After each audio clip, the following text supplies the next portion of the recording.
याहमिदं मतरञ्च हिरण्येन सन्तहरथेन देवो याति भुवनानि पशयन्नः दधि संकतखारावं क्षीर्णोदारवसम्भवं नमामि शशिनं शम्भोरमुकुटोरभूषणं धरणिगर्वासं भूतं लोहितांगजसुवर्चसं कुमारकोटकर्माणं भौमं देवं प्रणमाम्यहं प्रियङ्गुकलिकाश्यामं रूपेण प्रतिमं बुधं सौम्यं गुणोपेतं तं बुद्धं प्रणमाम्यहं देवानां ऋषीणां गुरुकाञ्चनसन्निभं बुद्धिभूतं लोकेशं तं नमामि बृहस्पतिं हेमकुन्दमृणालभ्यं यज्ञनां परमं गुरु सर्वशास्त्रप्रवक्तारं भार्गवं प्रणमाम्यहं नीलाञ्जनसमाभासं रविपुत्रं यमाग्रजं छायामार्तण्डसम्भूतं तं नमामि सनेश्वरम् अर्धकायं महावीरं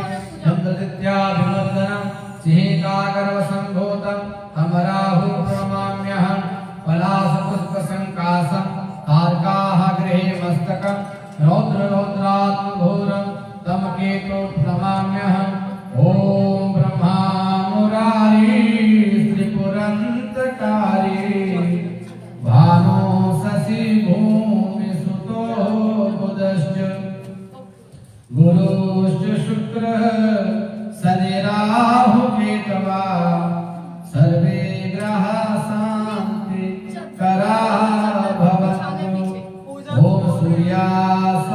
सूर्यासौर्यमथेन्दु च पदवी सन्मङ्गल मङ्गल सद्बुद्धि च बुध गुरु सुकृता सुखं सुभ्रं संशयं राहुर्बाहुबलं सततं केतुकुलस्यान्ति नित्या प्रतिकरा भवन्तु सर्वे अनुकूलग्रहाः शान्तिकराः भवन्तु भो सूर्यादि नवग्रहतीर्थाह्यागच्छेहादिष्वप्रदिष्ट भरतमपूजा गृहाण सूर्यानग्रेभ्यो नमो नमः अपामते वर्णाय नमो नमः कस्देवताय नमो नमः जज्रोजिपाद्यम् अर्घ्यम् आचमनीयं जलेस्नानं समर्पयामि गन्धं समर्पयामि टिक्कय गन्धं समर्पयामि अक्षतचापक अक्ष समर्पयामि अपामते वर्णाय नमो नमः पुष्पं समर्पयामि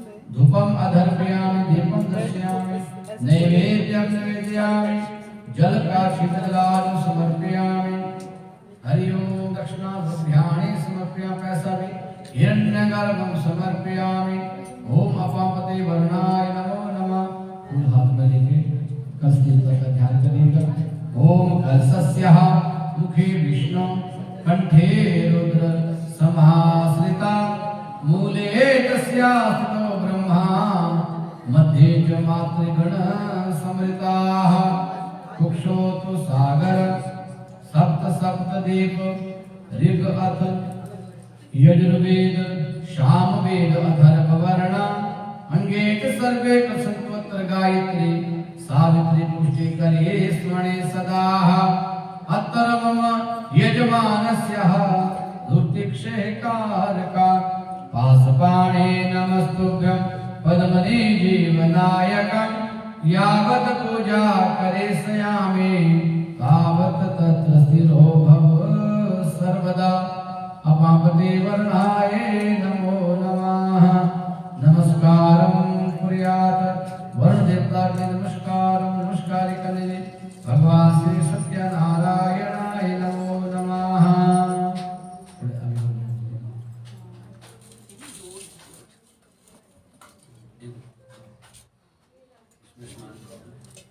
मिल गई शीट मिल गई पूजा शीट मिल गई ओम भगवान श्री सत्यनारायणाय नमो नमः ओम सहस्रशिरखाः पुरखाः सहस्राक्षा सहस्रपाद सा भूमिभं सर्वदा समर्पया तिष्ठ दशाङ्गुलं उरुख एवेदभं सर्वदभूतं यज भावयम् उत हमितत्वसयसानि अधनिनापि रोहति हरि ओम ओम भगवान श्री सत्यनारायणाय नमो नमः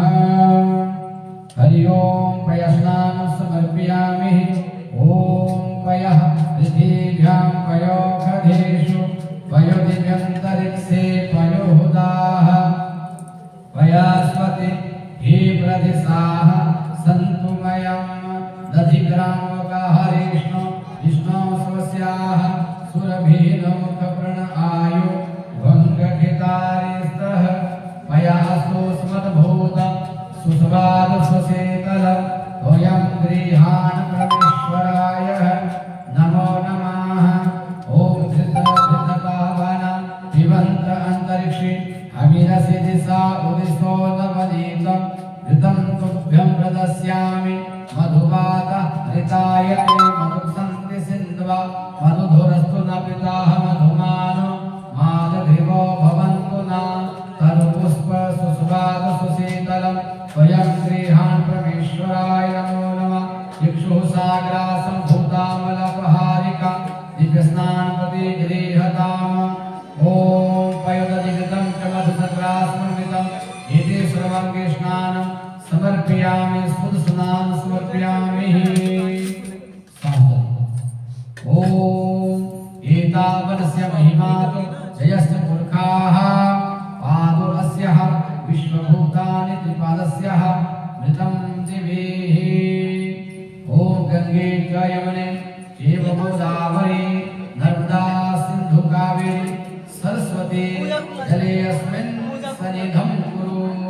भगवान श्री सत्यनारायणाय नमो नमः। चदरे चदरे ये ले जाओ, ये पूरा बेड खोल लिया और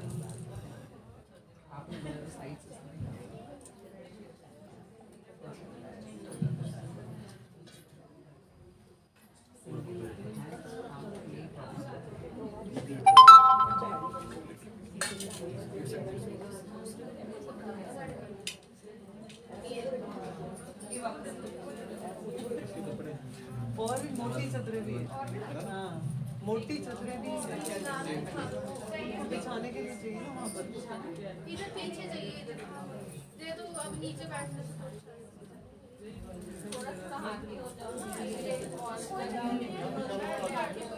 इधर भी जगह थी, इधर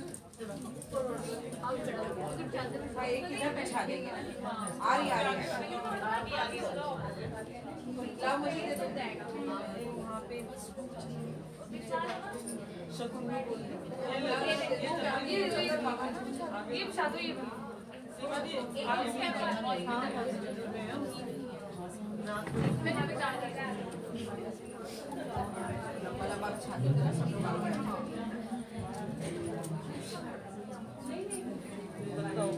बेड की बैग में पूरा बेड ही खुल गया। यहाँ पे मिल जाएगी।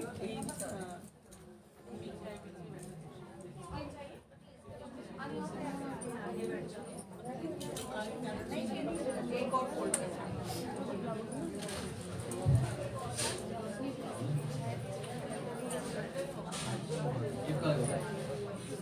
ओम श्री गंधगंधनं गंधालयं सुमनोहरं विलेपनं सुरासेष्ठ चंद्रपति गृहतामहं अक्षत समर्पयामि। अक्षताः सुरासेष्ठा च कुङ्कुमाभ्यां सुशोभिता मया निवेदिता द्रव्याणि गृहाण परमेश्वराय नमः। पुष्पमालं समर्पयामि। ओम माल्याधीनि च सुगन्धीनि माल्याधीनि च मे प्रभो मया नितानि गृहाण परमेश्वराय नमो नमः। हरि ओम भगवान श्री सत्यनारायणाय नमो नमः।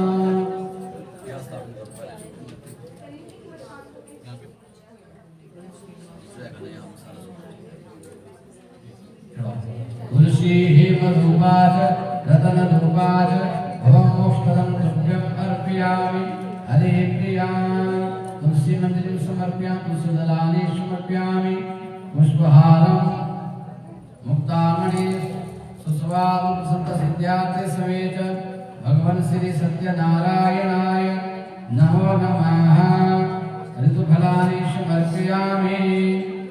ऋतुफल फलेन फलितं सचराचरं 5 फल।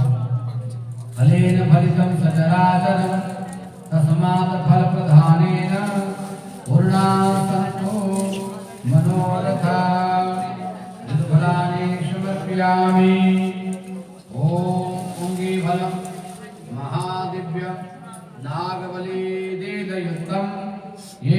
परिपूर्णं ताम्बूलपदे गृह्यताम्। भगवान श्री सत्यनारायणाय नमो नमः। हरि ओम फलं समर्पयामि। ओम अभायामि स्थापयामि संपूज्यामि। हरि ओम नैवेद्यं नाभ्या आसीदन्तरिक्षभंसि शरणो हजो समृद्धाः सर्भ्यां भुवि दिशा श्रद्धां तथा लोकान् अकल्प्य जल आचमनीयं समर्पयामि। धूपम् आदर्पयामि दीपं दर्शयामि। दक्षिणाद्रव्याणि समर्पयामि। हिरण्यगर्भः संवदाग्रे भूतस्य जातपतिरेकसधा त्रिविधां तस्मै देवाय हविषाभिधेमः। हरि ओम।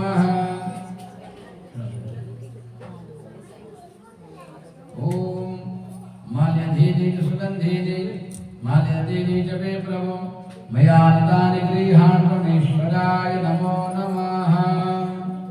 भगवान श्री सत्यनारायणाय नमो नमः।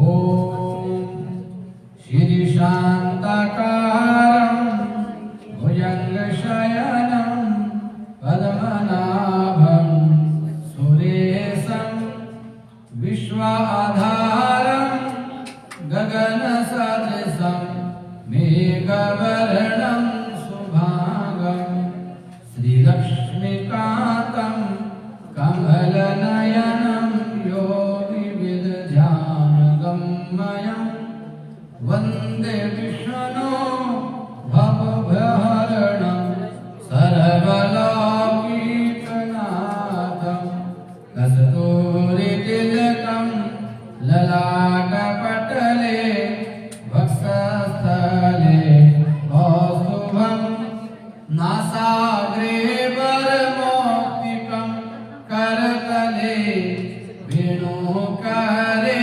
कङ्कणं सर्वाङ्गे हरिचन्दनं सुललितं कण्ठे च मुक्तावली गोपाश्री परिवेष्टितो विजयते गोपालचूडामणि सशङ्खचक्रसकरीटकुण्डलं सपीतवस्त्रं सर्षीरुहेक्षणं सहारवक्षस्थलकौस्तुभं नमामि विष्णु शिरसां चतुर्भुजं। नारायणाय विद्महे वासुदेवाय धीमहि तन्नो विष्णु प्रचोदयात्। वासुदेवसुतं गोविन्दं कंसचाणूरमर्दनं देवकी परमानन्दनं कृष्णं वन्दे जगद्गुरुं।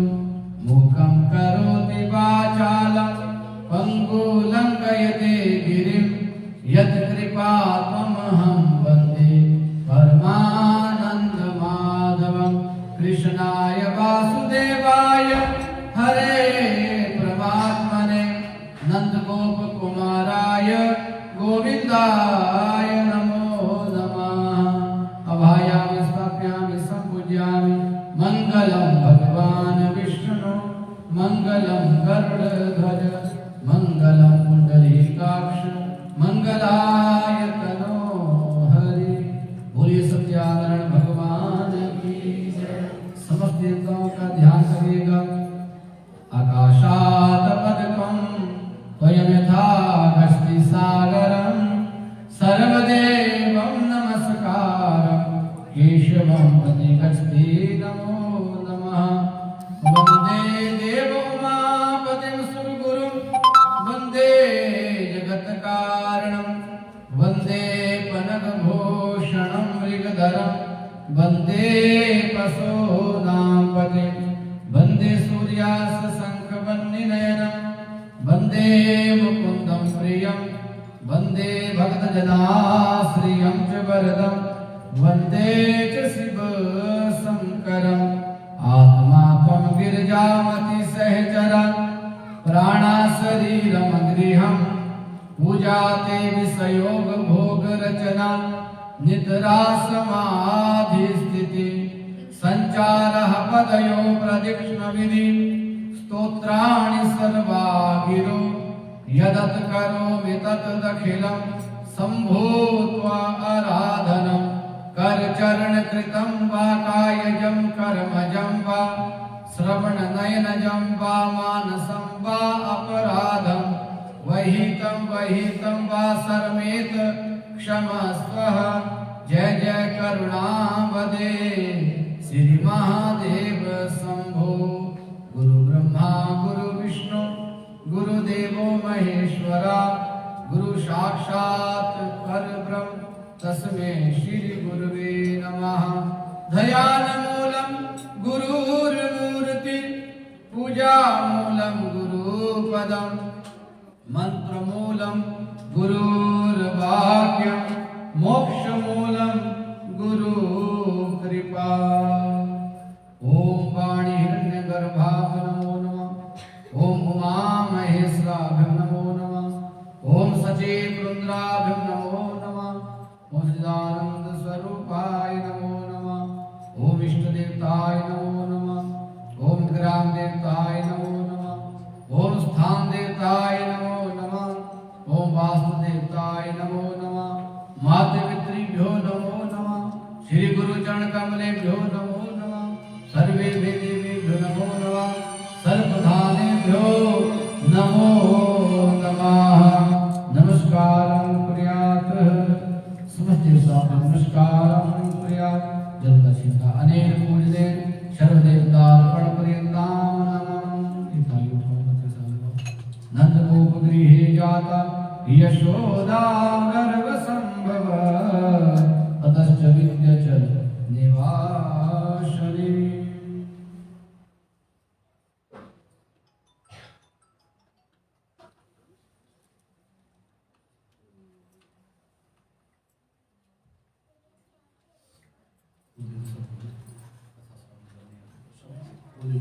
फूल सबने बांट दो।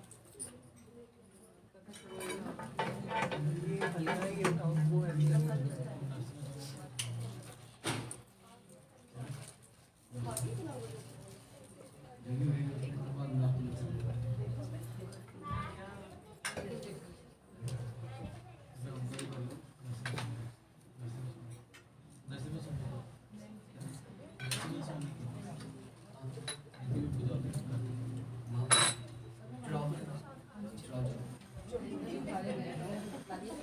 हरि ओम श्री कृष्णाय नमो नमः। हरि ओम भायामि स्थापयामि संपूजयामि गंधं समर्पयामि अक्षत समर्पयामि पुष्पं समर्पयामि धूपम् अधर्पयामि दीपं दर्शयामि नैवेद्यं निवेदयामि जलाचमनीयं समर्पयामि। नरसिंहाय नमो नमः। ओम ध्यान प्रार्थनां कुर्यात्। हरि ओम ओम पुरुष एवेद वं सर्व यद भूतं यज भावयं उतः मृतत्वशेषाने अधने नातिरोहते। ओम मनो ज्योतिर्युक्तामजस्यः बृहस्पतिर्यज्ञामीमं तन्नो हत्वरिष्ठं यज्ञामं शमीमं दधातु विश्वदेवः सा इह माधयन्तामो प्रतिष्ठाः एकभै प्रतिष्ठाः नाम यज्ञो यत्रेतेन यज्ञेन यन्ते पूर्वासः दर्शी प्रतिष्ठासु प्रतिष्ठां वरदो भव श्री स्वामी दर्शी कार्तिके नमो नमः। स्वामी महाराजाय नमो नमः। भायामि स्थापयामि सुविद्यामि।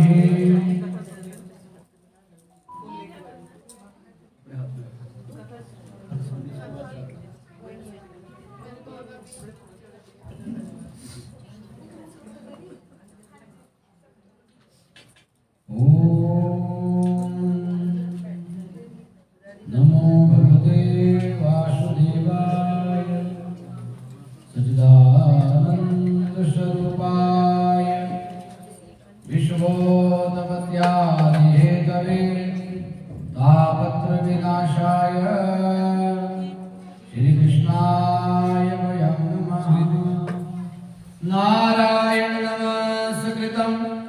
नरम चैव तत्वजया मुदीरयेत्।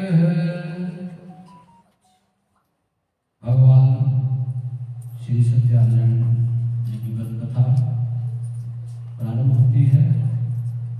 कथा प्रारंभ करने से पहले भगवान श्री प्रथम किसने और किससे पूछा था?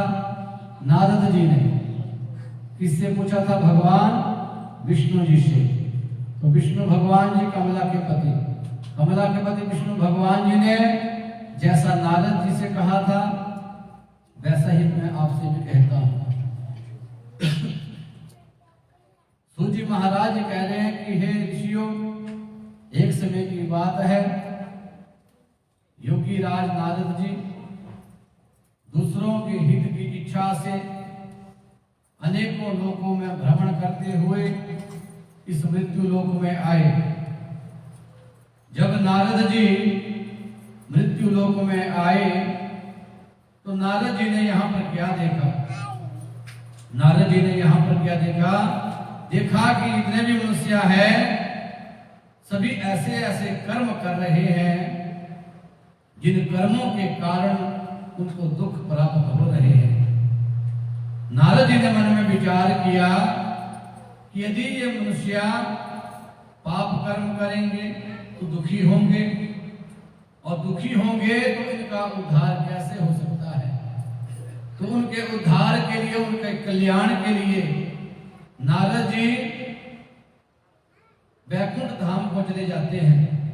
जब वैकुंठ धाम में नारद जी पहुंचते हैं तो वहां पर नारद जी भगवान जी का सुंदर स्वरूप देखते हैं कि भगवान जी का सफेद वर्ण है, भगवान जी की 4 भुजाएं हैं, एक हाथ में भगवान जी के शंख है, एक हाथ में चक्र है, एक हाथ में गदा है और एक हाथ में पद्म धारण किया हुआ है, और बड़ी सुंदर वरमाला भगवान जी के गले में विराजमान है। तो नारद जी ने भगवान जी का ऐसा सुंदर स्वरूप देखा तो नारद जी भगवान जी की स्तुति करते हैं कि भगवान जी, आप अत्यंत शक्ति से संपन्न हैं, मन और वाणी भी आपको नहीं पा सकती है। हे प्रभु, आपका न कोई आदि है, न मध्य है और ना ही आपका कोई अंत है। आप निर्गुण स्वरूप हो, सृष्टि के कारण हो और भक्तों के दुखों का नाश करने वाले हैं। इसलिए हे भगवान जी, आपको मेरा कोटि कोटि नमन, कोटि कोटि प्रणाम। बोले सत्यानारायण भगवान की जय। तो नारद जी से इस प्रकार की स्तुति को सुन करके भगवान विष्णु जी कहते हैं कि हे नारद जी, आपका किस काम के लिए यहाँ पर आगमन हुआ है? निसंकोच कहो। तो नारद जी कहते हैं भगवान विष्णु जी से कि भगवान जी, मैं इस समय मृत्यु लोक से आ रहा हूँ। मैंने मृत्यु लोक में देखा जितने भी मनुष्य है सभी दुखी है। कोई अन्न के लिए दुखी है, कोई धन के लिए दुखी है, कोई पुत्र के लिए, कोई पत्नी के लिए। जितने भी मनुष्य देखें सभी किसी न किसी दुख से ग्रसित देखे हैं। तो भगवान जी, उन मनुष्यों का कल्याण कैसे होगा? उन मनुष्यों के दुख कैसे दूर हो सकते हैं? उन मनुष्यों की भलाई के लिए मैं आपसे ये पूछ रहा हूं। तो भगवान जी कहते हैं कि हे नारद जी, आपने मनुष्यों की भलाई के लिए बहुत अच्छा प्रश्न किया है। भगवान जी कह रहे हैं कि हे नारद जी, स्वर्ग लोक और मृत्यु लोक दोनों लोकों में दुर्लभ एक उत्तम व्रत है, भगवान श्री सत्यानारायण जी का व्रत। कहते हैं कि इस व्रत को करने से मनुष्य जो है सभी इच्छाओं की पूर्ति कर लेता है।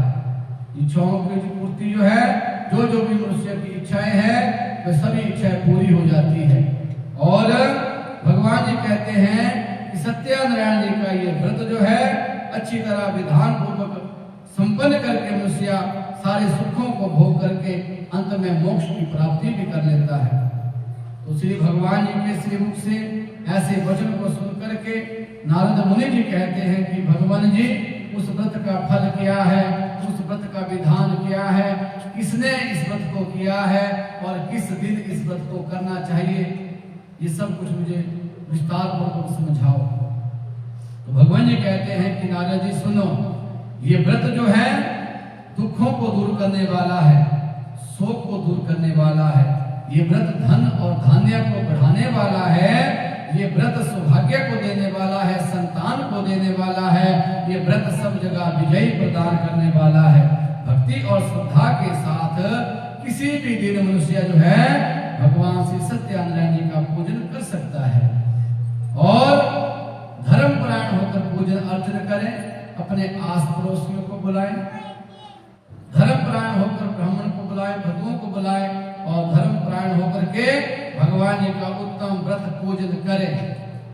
और भक्ति भाव से भगवान के लिए नैवेद्य कैसा होना चाहिए?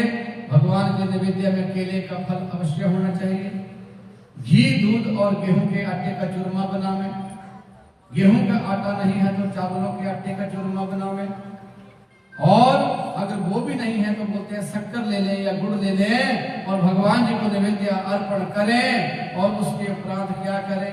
भाई बंधुओं सहित ब्राह्मण को भोजन करावें, तत्पश्चात स्वयं भोजन करें और नृत्य गीत आदि का आयोजन भी करें। और कहते हैं कि इस समय ऐसा जो है वो भगवान श्री सत्यानारायण जी का जो मंत्र है, ओम नमो भगवते वासुदेवा, इस मंत्र का जाप करें और इस तरह विधान से, इस तरह व्रत करने पर मनुष्य की इच्छा निश्चय ही पूरी हो जाती है। विशेष करके इस कली काल में, इस मृत्यु लोक में, इस पृथ्वी लोक पर यही एक मोक्ष का एक सरल उपाय है। बोलिए सत्यानारायण भगवान की जय। श्री कृष्ण गोविंद हरे मुरारी, हे नाथ नारायण वासुदेवा, श्री कृष्ण गोविंद हरे मुरारी, हे नाथ नारायण वासुदेवा, हे नाथ नारायण वासुदेवा, हे नाथ नारायण वासुदेवा, हे नाथ नारायण वासुदेवा, हे नाथ नारायण वासुदेवा, श्री कृष्ण गोविंद हरे मुरारी, हे नाथ नारायण वासुदेवा, श्री कृष्ण गोविंद हरे मुरारी, हे नाथ नारायण वासुदेवा। बोलिए सत्यानारायण भगवान की जय। अब दूसरे अध्याय में श्री सूत जी महाराज जी कह रहे हैं कि हे ऋषियों, जिसने पहले समय में इस व्रत को किया है अब उसका इतिहास भी कहता हूँ। सूत जी महाराज जी कह रहे हैं कि हे ऋषियों, सुंदर काशीपुरी नगरी है, उस सुंदर काशीपुरी नगरी में एक अत्यंत निर्धन गरीब ब्राह्मण रहता था और वह ब्राह्मण भूख और प्यास से बेचैन होकर नित्य प्रतिदिन भिक्षा के लिए पृथ्वी पर घूमता फिरता रहता था। तो ब्राह्मणों से प्रेम करने वाले भगवान जी ने एक बूढ़े ब्राह्मण का रूप धारण किया और उस निर्धन ब्राह्मण के पास जाकर के पूछते हैं कि हे ब्राह्मण देवता, आप नित्य प्रतिदिन इस पृथ्वी पर क्यों घूमते रहते हो? भिक्षा के लिए इसका क्या कारण है? तो वह निर्धन ब्राह्मण कहता है, महाराज जी, मैं एक गरीब ब्राह्मण हूँ और भिक्षा से जो कुछ भी मुझे प्राप्त होता है उसी से मेरे परिवार का पालन पोषण होता है। महाराज जी, यदि इस गरीबी को, इस निर्धनता को दूर करने का अगर आपको कोई उपाय जानते हैं तो कृपा करके मुझसे कहो। तो भगवान जी कहते हैं ब्राह्मण से कि हे ब्राह्मण देवता, भगवान श्री सत्यानारायण जी मनवांछित फल देने वाले हैं, अतः आप उनका पूजन करो। उस पूजन के करने से तुम्हारे ये सारे दुख जो है ये दूर हो सकते हैं। तो ब्राह्मण को व्रत का सारा विधान बतलाकर बूढ़े ब्राह्मण का रूप धारण करने वाले भगवान श्री हरि नारायण गोविंद जी अंतर ध्यान हो गए और जिस व्रत को वृद्ध ब्राह्मण ने बतलाया मैं उस व्रत को करूंगा, ये निश्चय करने पर उस ब्राह्मण को रात में नींद नहीं आई। जब सुबह उठा तो श्री सत्यानंद भगवान जी के व्रत करने का निश्चय किया और संकल्प कर लिया कि आज भिक्षा में मुझे जो कुछ भी प्राप्त होगा मैं उसी से भगवान जी का उत्तम व्रत पूजन करूंगा। और भगवान जी की ऐसी अनुकंपा ऐसी कृपा हुई कि उस दिन उसको भिक्षा में बहुत सारा धन प्राप्त हुआ और उसने बड़े प्रसन्न चित्त से भगवान जी की पूजन की सारी सामग्री इकट्ठी करी और घर जाकर के अपने भाई बहनों को बुलाया और धर्म परायण होकर भगवान जी का उत्तम व्रत पूजन किया। और कहते हैं कि इस व्रत के करने से वह ब्राह्मण सभी दुखों से छूट करके अनेक प्रकार की संपत्तियों से युक्त हुआ और उस समय से वह ब्राह्मण अब हर महीने इस व्रत को करने लगा। तो कहते हैं कि इस तरह सत्यानंद भगवान जी के व्रत को जो कोई भी करेगा वह समस्त पापों से छूट करके मोक्ष को प्राप्त होगा। तो इस तरह नारद जी से नारायण जी का कहा हुआ यह व्रत मैंने आपसे कहा। सूर्य के महाराज जी कह रहे हैं कि हे ऋषियों अब और क्या कहूं। तो ऋषि कह रहे हैं कि हे मुनीश्वर संसार में इस ब्राह्मण से सुन करके और किसने इस व्रत को किया है हम सब सुनना चाहते हैं, इसके लिए हमारे मन में श्रद्धा है। तो सूर्य महाराज जी कह रहे हैं कि हे ऋषियों सुनो, जिसने भी इस व्रत को किया है उन सब का इतिहास में आपसे कहता हूँ। सूर्य महाराज जी कह रहे हैं कि एक समय की बात है, वह ब्राह्मण जो पहले गरीब था फिर भगवान जी का पूजन किया तो धनवान हो गया। उसी ब्राह्मण की बात हो रही है कि वह ब्राह्मण धन और ऐश्वर्य के अनुसार अपने भाई बंधुओं के साथ व्रत करने को तैयार हुआ। जब व्रत करने को तैयार हुआ उसी समय एक लकड़ी बेचने वाला व्यक्ति वहां आया। उस लकड़ी बेचने वाले व्यक्ति को प्यास लगी हुई थी। उन्होंने उस लकड़ियों को बाहर रखा और ब्राह्मण के घर के भीतर चला गया। देखा कि ब्राह्मण पूजा कर रहा है, नमस्कार किया और कहा कि हे ब्राह्मण देवता आप यह किसका पूजन कर रहे हैं, मुझसे कहो, मैं जानना चाहता हूँ और इस व्रत के इस पूजा के करने से कौन से फल की प्राप्ति होती है, कृपया करके मुझसे कहो। तो वह ब्राह्मण कहता है कि लकड़हारे से कि समस्त मनोकामनाओं को पूरा करने वाला ये भगवान श्री सत्यानंद जी को है। जो कुछ भी आप मेरे पास धन वैभव देख रहे हैं ये सब कुछ मुझे इनकी कृपा से ही प्राप्त हुआ है। तो लकड़हारा ये जानकर बड़ा प्रसन्न हुआ। लकड़हारा ने चुनामत लिया, प्रसाद लिया, भोजन किया और लकड़ियां अपने सर के ऊपर उठाई और मन में संकल्प कर लिया लकड़हार ने भी कि आज गांव में लकड़ी बेचने से जो भी मुझे धन प्राप्त होगा उसी से मैं भी भगवान जी का व्रत पूजन करूंगा। लकड़हार ने लकड़ियां अपने सर के ऊपर रखी और ऐसे नगर में चला जाता है जिस तरह धनवान लोग रहते थे और भगवान जी की उसके ऊपर ऐसी कृपा हुई कि उन लकड़ियों का दाम पहले दिनों से 4 गुना अधिक मिला। लकड़हारा दाम को लेकर बड़ा प्रसन्न हुआ। लकड़हारे ने बड़ी प्रसन्नता से भगवान जी की पूजन की सारी सामग्री इकट्ठी करी। लकड़हारे ने पके केले की फली, शक्कर, घी, दूध, दही, गेहूं का चूरमा इत्यादि सारी भगवान जी की जो सामग्री होती है पूजा की सारी इकट्ठी करी और धर्म परायण होकर भगवान जी का ध्यान किया। समस्त आस पड़ोस वाले लोगों को बुलाया, भाई बहनों को बुलाया और भगवान जी का उत्तम व्रत पूजन किया। और कहते हैं कि इस व्रत के प्रभाव से वह बूढ़ा लकड़हारा धनवान हो गया, पुत्रवान हो गया, अनेक प्रकार की संपत्तियों से युक्त हुआ और संसार के सारे सुखों को भोगा। अंत में वह लकड़हारा भी वैकुंठ धाम को चला गया। बोलिए सत्यानंद भगवान की जय। गोविंद मेरो है, गोपाल मेरो है, गोविंद मेरो है, गोपाल मेरो है, श्री बांके बिहारी नंदलाल मेरो है, श्री बांके बिहारी नंदलाल मेरो है।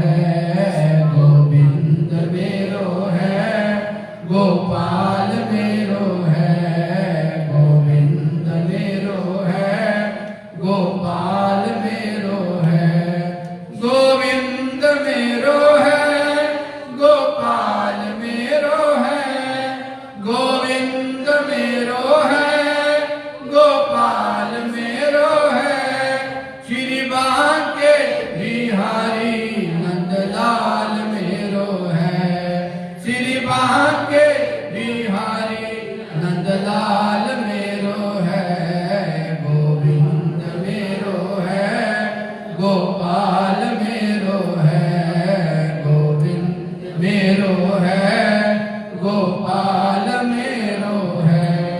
बोले सत्यान भगवान की जय। अब तीसरे अध्याय में श्री सूत जी महाराज जी कह रहे हैं कि हे ऋषियों, मैं आगे की कथा कहता हूँ, आप ध्यान से सुनो। पहले समय की बात है, उल्कामुख नाम का एक बुद्धिमान राजा था। वह राजा सदा सच बोलता था, जितेंद्रिय था और प्रतिदिन देव स्थानों में जाता था, गरीबों को धन देकर उनकी गरीबी को दूर किया करता था। और उस राजा की पत्नी भी बड़ी सती साध्वी थी। भद्रशिला नदी के किनारे पर उन्होंने भगवान जी का उत्तम व्रत पूजन किया। जब सत्यानारायण जी का व्रत पूजन कर रहे थे, उसी समय एक साधु वैश्य वहां आया। वह वैश्य जो है वो व्यापार करने जा रहा था। वैश्य के पास बहुत सारा धन था। वैश्य ने नाव को किनारे में ठहराया, राजा के पास आया। राजा को विनम्र भाव से पूछता है, हे राजन, आप यह क्या कर रहे हैं? किसका पूजन कर रहे हैं?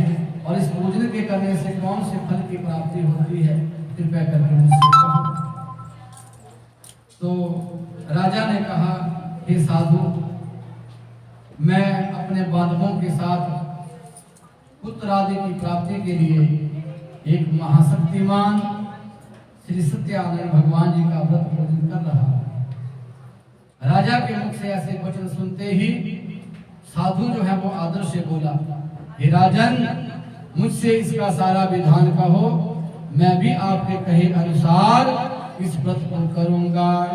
हे राजन, मेरे घर में भी कोई संतान नहीं है और इससे निश्चय ही होगी, ये मुझे भी विश्वास है। राजा से सारा विधान सुना और व्यापार से निवृत्त होकर के वह वैश्य आनंद के साथ अपने घर गया। उस वैश्य ने, उस साधु ने अपनी पत्नी से संतान देने वाले उस व्रत के बारे में कहा कि जब मेरे घर में संतान होगी तो मैं इस व्रत को करूंगा। साधु ने ऐसे वचन अपनी पत्नी लीलावती से कही और भगवान जी की ऐसी कृपा हुई। एक दिन उसकी पत्नी गर्भवती हो गई। 10वें महीने में उसके एक सुंदर कन्या का जन्म हुआ और वह कन्या दिन प्रतिदिन बड़ी होने लगी। कन्या का नाम कलावती रखा गया। अब उसकी पत्नी ने कहा कि बेटी बड़ी हो गई है, अब आपने जो संकल्प किया था उस संकल्प को पूरा कर।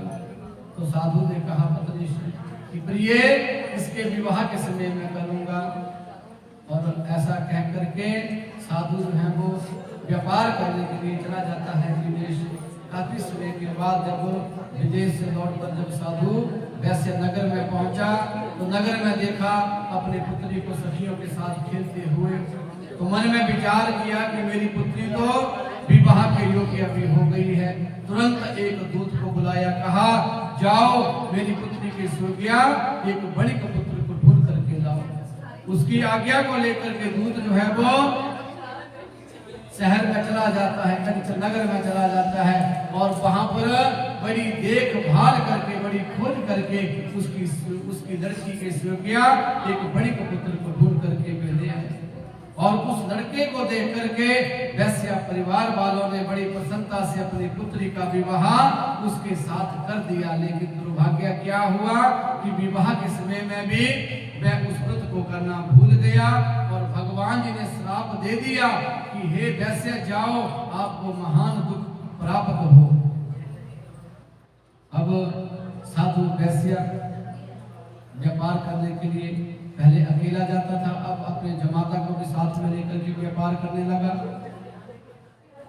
रतनपुर नगर में चले जाते हैं, वहां पर दोनों ससुर जमाई चंद्रकेतु राजा के इस नगर में व्यापार करने लगे।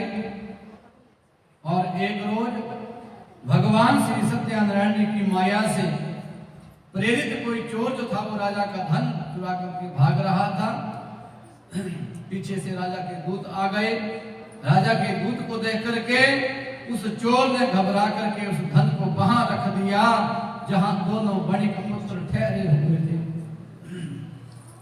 जब राजा के दूतों ने उस धन को उन दोनों के पास प्राप्त किया तो दोनों को बंदी बना लिया गया। जो कुछ भी उनके पास था सारा छीन लिया गया और राजा के पास चले जाते हैं। दौड़ते हुए कहते हैं, राजन, हम ये दो चोर पकड़ के लाए हैं, आप आज्ञा दो। राजा ने कहा, जो कुछ भी इनके पास है सारा छीन लो और इनको कठिन कारावास में डाल दो। राजा की आज्ञा से उनको कठिन कारावास में डाल दिया गया। और क्या हुआ, सत्यनारायण भगवान जी के श्राप के द्वारा उनकी पत्नी भी घर में बड़ी दुखी हुई।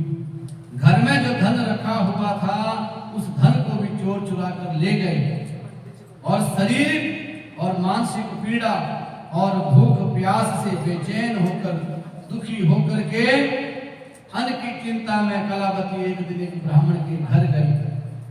वहां उसने भगवान श्री सत्यनारायण जी की पूजा होते हुए देखी, कथा श्रवण करी, चरणामत लिया, भोजन किया, प्रसाद लिया, फिर अपने घर आई। जब घर आई तो बहुत देर हो चुकी थी और उसकी माता ने पूछा कि बेटी तू अब तक कहाँ रही, तेरे मन में क्या है? कलावती कहती है, माता मैं ब्राह्मण के घर गई थी, मैंने वहां पर भगवान श्री सत्यनारायण जी का पूजन होते हुए देखा है। कन्या के मुख से ऐसे वचन सुनते ही लीलावती ने भगवान की पूजा की सारी तैयारी करने लगी, सारी सामग्री इकट्ठी करने लगी, अपने भाई बहनों को बुलाया और धर्म परायण होकर भगवान जी का उत्तम व्रत पूजन किया और वर मांगा कि महाराज जी, भगवान जी, हमसे या हमारे परिवार वालों से जो कुछ भी भूल हुई है उसे क्षमा करो। और प्रार्थना करी, भगवान जी मेरे पति और दामाद शीघ्र घर आ जाए।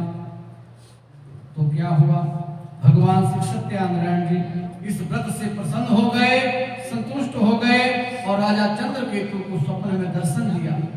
भगवान जी ने दर्शन दिया और कहा कि हे राजन, दोनों वैश्यों को प्रातः होते ही छोड़ दो, क्योंकि वे निर्दोष हैं। उनका जो कुछ भी तुमने धन ग्रहण किया हुआ है उसे भी लौटा दो, नहीं तो हे राजन, मैं तेरा धन, राज्य, पुत्र आदि सब कुछ नष्ट कर दूंगा। राजा से ऐसे वचन कह करके भगवान जी अंतर ध्यान हो गए। प्रातः काल हुई, राजा चंद्रकेतु ने सभा में अपना स्वप्न सुनाया और कहा कि दोनों वणिक पुत्रों को कैद से मुक्त कर दिया जाए और सभा में बुलाया जाए। दोनों वणिक पुत्र सभा में आए। राजा अपने सिंहासन से खड़े हो गए। राजा ने नमस्कार किया, कहा, हे महानुभावों, बिना कारण के आपको दुख प्राप्त हुआ है, आपकी कोई गलती नहीं थी, आप निर्दोष थे, लेकिन फिर भी आपको दुख प्राप्त हुआ है, उसके लिए मैं भी शर्मिंदा हूँ। अब तुम्हें कोई भय नहीं, अब डरने की कोई बात नहीं है। ऐसा कह करके राजा ने उनको नए नए वस्त्र दिए, आभूषण दिए और जितना भी धन राजा ने छीना था उसको दुगना करके दिया और दोनों को बड़े आदर से विदा किया। दोनों वैसे अपने घर की ओर चल दिए। बोलिए सत्यानंद भगवान की जय।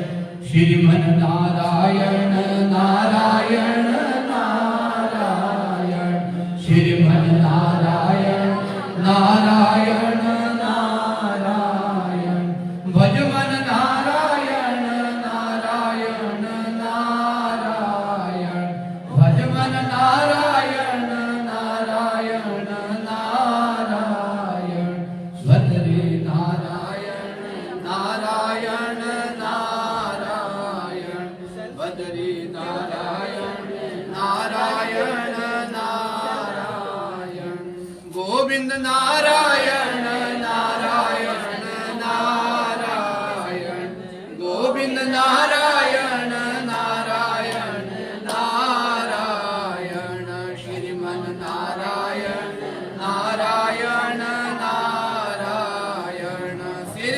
नारायण नारायण, मुझ में नारायण नारायण नारायण, मुझ में नारायण नारायण नारायण, तुझ में नारायण नारायण नारायण, तुझ में नारायण नारायण नारायण, सब में नारायण नारायण नारायण, सब में नारायण नारायण नारायण, भज मन नारायण नारायण नारायण, भज मन नारायण नारायण नारायण, श्रीमन नारायण नारायण नारायण, श्रीमन नारायण नारायण नारायण। बोलिए सत्याग्रह भगवान की जय। चौथे अध्याय में श्री सूर्य महाराज कह रहे हैं कि वैश्यों ने मंगलाचार करके यात्रा आरंभ करी। थोड़ी ही देर निकले थे, नगर की ओर चले, थोड़ी दूर निकले थे कि वहां पर एक दंडी भेषधारी श्री सत्याग्रह भगवान जी ने उनसे पूछा कि हे साधु, तेरी नाव में क्या है? तो अभिमानी वणिक जो है वो हंसता हुआ कहता है कि महाराज जी, आप क्यों पूछते हो? क्या धन लेने की इच्छा है? मेरी नाव में तो बेल और पत्ते भरे हुए हैं। सत्यनारायण भगवान जी स्वामी जी महाराज जी कहते हैं कि हे वैसे आपका वचन सत्य हो, जैसा आप कह रहे हो ठीक वैसा ही हो। और ऐसा कह करके दंडी महाराज जी वहां से कुछ दूर चले गए। कुछ दूर जाकर के समुद्र के किनारे पर बैठ गए और दंडी महाराज जी के जाने के बाद वैश्य नृत्य क्रिया करी। नाव की ओर देखा, नाव जो है वो ऊंची उठी हुई है। जब नाव में देखा कि नाव में बेल पत्ते भरे हैं, उस वैश्य को मूर्छा आ गई, उस वैश्य को चक्कर आ गया, वह जमीन पर गिर गया। जब होश में आया, जब मूर्छा खुली तो शोक प्रकट करने लगा। तब उसका दामाद, भगवान, मैंने जो आपसे सत्य वचन कहे थे उन वचनों को आप क्षमा करो। ऐसा कह करके वह महान शोकातुर होकर के रोने लगा। तो दंडी महाराज जी कहते हैं, हे वणिक पुत्र, मेरी आज्ञा से बार बार तुम्हें दुख प्राप्त हो रहा है, तो नहीं जान सकते हैं। तो मैं एक अज्ञानी कैसे जान सकता हूँ? महाराज जी, आप प्रसन्न होइए और इच्छा अनुसार वर दे करके मेरी रक्षा करो, मेरी नौका को फिर से धन से परिपूर्ण कर दो। उसके भक्ति युक्त वचनों को सुनते ही भगवान जी प्रसन्न हो जाते हैं और उसकी इच्छा के अनुसार बल दिया और अंतर ध्यान होकर के भगवान जी अंतर ध्यान हो गए। तब वैश्य ने नाव पर आके देखा कि नाव जो है वो धन से परिपूर्ण हो गई है। फिर वह वैश्य भगवान श्री सत्यानारायण जी का पूजन किया और अपने साथियों के साथ अपने नगर की ओर चला। जब अपने नगर के निकट पहुंचा तो एक दूत को घर भेजा कि जाओ हमारे आने का संदेशा हमारे घर को दे दो। का पूजन कर रही अपनी पुत्री से कहा कि बेटी, मैं अपने पति के दर्शन को जाती हूँ और तुम पूजा पूरी करके आ जाना। लेकिन जब कलावती ने अधूरी छोड़ दी, चरणामृत भी नहीं लिया, प्रसाद भी नहीं लिया और अपने पति के दर्शन को चली जाती है और प्रसाद की अवज्ञा के कारण भगवान जी रुष्ट हो जाते हैं और भगवान जी ने उसके पति को नाव सहित पानी में डुबो दिया। जब कन्या वहां पहुंची तो देखा कि पति जो है वो नाव सहित पानी में डूब गए हैं। तो कन्या वहां पर जोर जोर से रोने लगी, जोर जोर से विलाप करने लगी। तो इस तरह नौका को डूबा हुआ और कन्या को रोता हुआ देख करके साधु वैश्य जो है दुखित हृदय से बोला कि प्रभु, मुझसे या मेरे परिवार से जो भूल हुई है उसे क्षमा करो। आकाशवाणी हुई, हे साधु, तेरी कन्या जो है वो मेरे प्रसाद को छोड़कर आई है, इसलिए इसका पति जो है वो अदृश्य हुआ है। यदि वह घर जाकर के प्रसाद खा करके लौटेगी तो इसे पति का दर्शन अवश्य होगा। तो फिर आकाशवाणी को सुन करके कलावती ने घर पहुंच करके प्रसाद खाया, फिर आकर के पति के दर्शन किए। तत्पश्चात साधु ने अपने भाई बंधुओं सहित भगवान श्री सत्यदेव जी का विधि पूर्वक पूजन किया और इस लोक का सुख भोग करके अंत में वह स्वर्ग लोक को चला गया। बोलिए सत्यान भगवान की जय।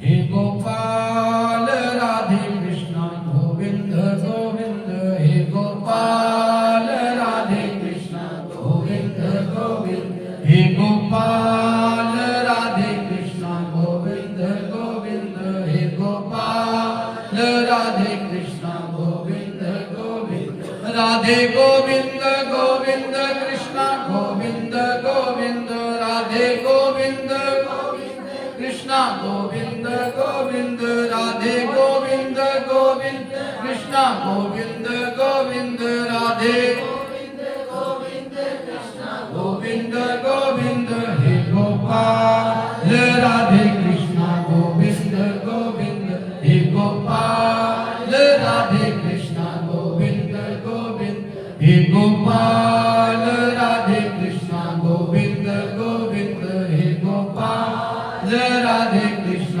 गोविंद गोविंद, हे गोपाल, हे गोपाल, हे गोपाल, हे गोपाल, हे गोपाल राधे कृष्ण गोविंद गोविंद, हे गोपाल राधे कृष्ण गोविंद गोविंद, राधे गोविंद गोविंद कृष्ण गोविंद गोविंद, राधे गोविंद गोविंद कृष्ण गोविंद गोविंद, राधे गोविंद गोविंद कृष्ण गोविंद गोविंद, राधे गोविंद गोविंद कृष्ण गोविंद गोविंद, हे गोपाल राधे कृष्ण गोविंद गोविंद, हे गोपाल राधे कृष्ण गोविंद गोविंद।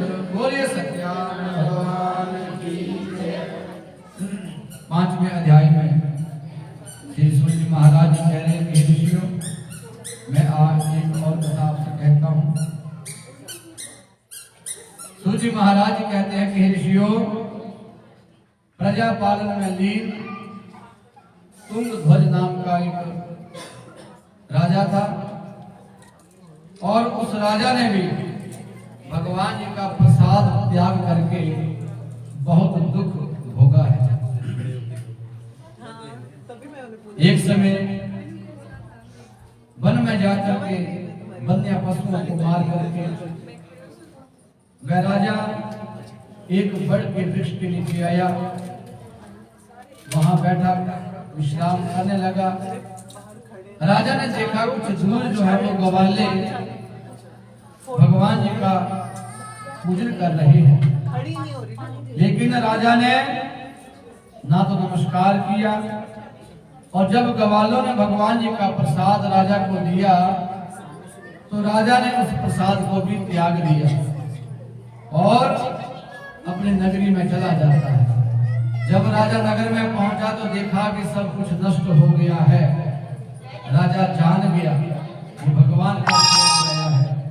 फिर राजा उसी जगह के वहां पर आया जहां पर ग्वाले भगवान जी का पूजन कर रहे हैं।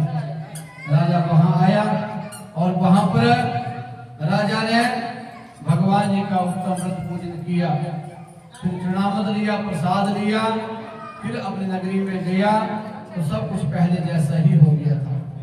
फिर बड़े लंबे समय तक दीर्घ काल तक राजा ने राजपाट किया, राजभोग किया, राज सुख प्राप्त किया और अंत में वह राजा भी वैकुंठ धाम को चला गया।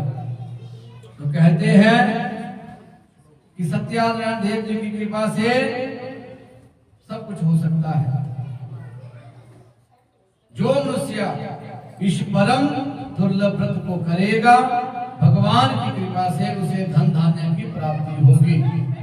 जो निर्धन है वो धनवान हो जाएगा, जो बंधी है वो बंधन से मुक्त होकर के निर्भय हो जाता है। संतानहीन को संतान की प्राप्ति होती है तथा सारे मनोरथ पूर्ण होते हैं। अंत में वैकुंठ धाम की भी प्राप्ति होती है।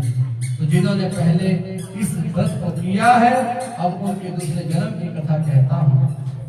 वृषतानंद ब्राह्मण ने सुदामा जी का जन्म लेकर के मोक्ष को प्राप्त किया है और उनका मुख्य नाम जो था वो राजा दशरथ हुए।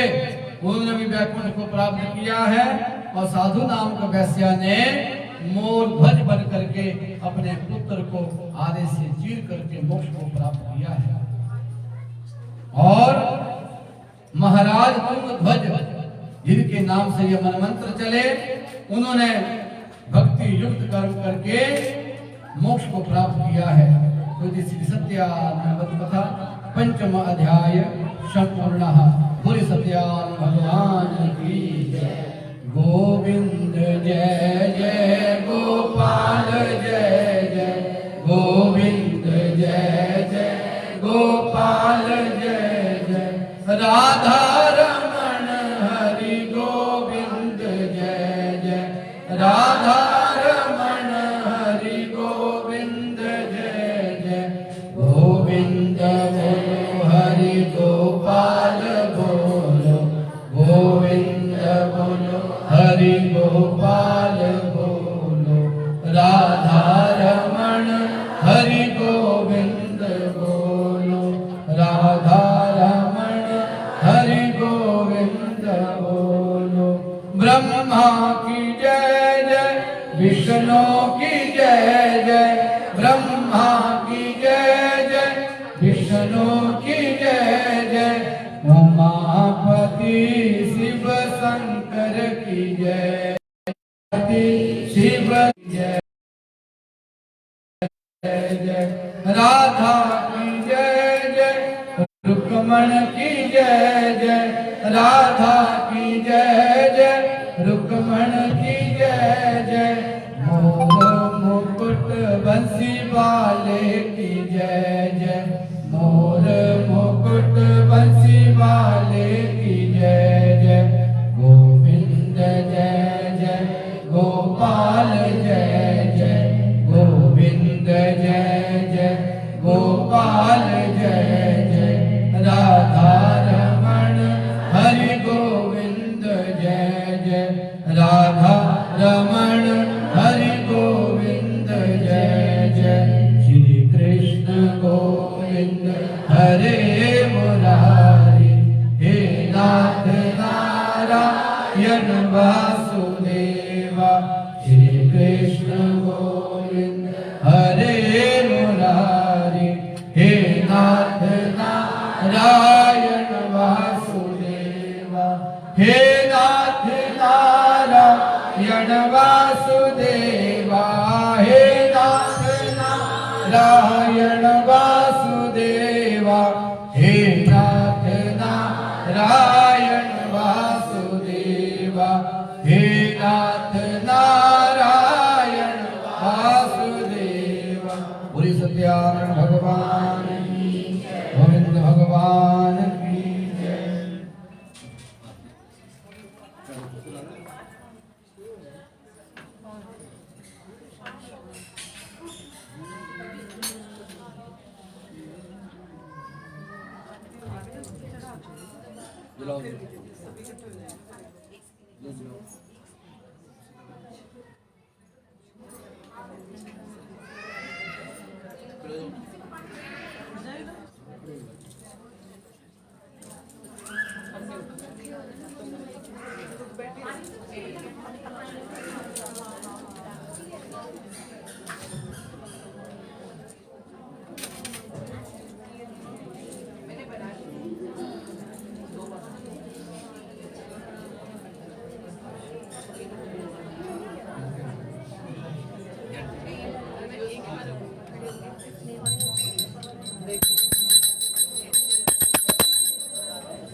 जय लक्ष्मी रमणा स्वामी जय लक्ष्मी रमणा सत्यनारायण स्वामी सत्यनारायण स्वामी जनपातक हरणा ओम जय लक्ष्मी रमणा सत्यनारायण स्वामी जनपातक हरणा ओम जय लक्ष्मी रमणा रत्न जड़ित सिंहासन अद्भुत छवि बना रही है वो।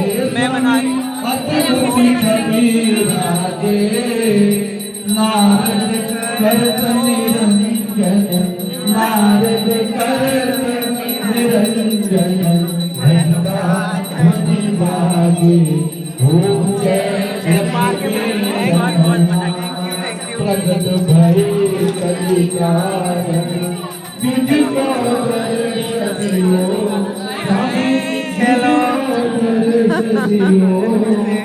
पूरा क्या बात है, पूरी साउथ इंडियन है। अच्छा लग रहा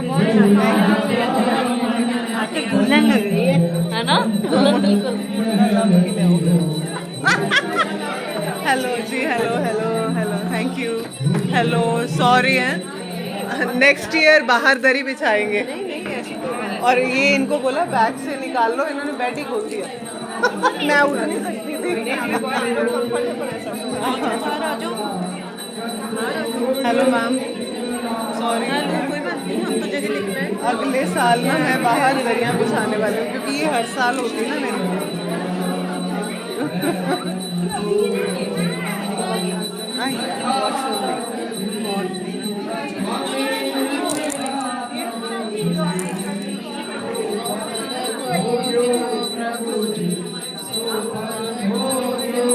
Enjoy it.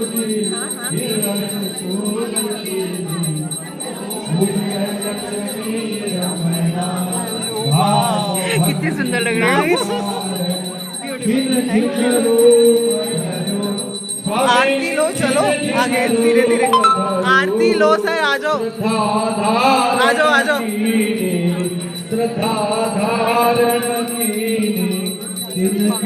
Thank you. आज तो मुझे लग रहा है हर साल से ज्यादा रश है ना? आज संडे था तो मैं तो आ गई। हाँ, मैं लगी तो रास्ता दो भी, रास्ता थोड़ा सा रास्ता बना लो। मनीषा थोड़ा रास्ता बना लो, थोड़ा रास्ता दे दो आरती के लिए। ओ सॉरी, ये बॉटल्स थोड़ा रास्ता दे दो वो आरती के लिए। Excuse me.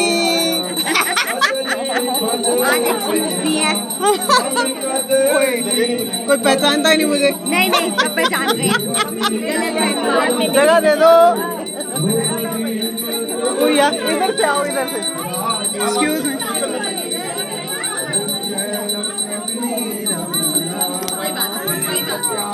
हाँ बोलो, अब मना कर रही थी तुम आने को।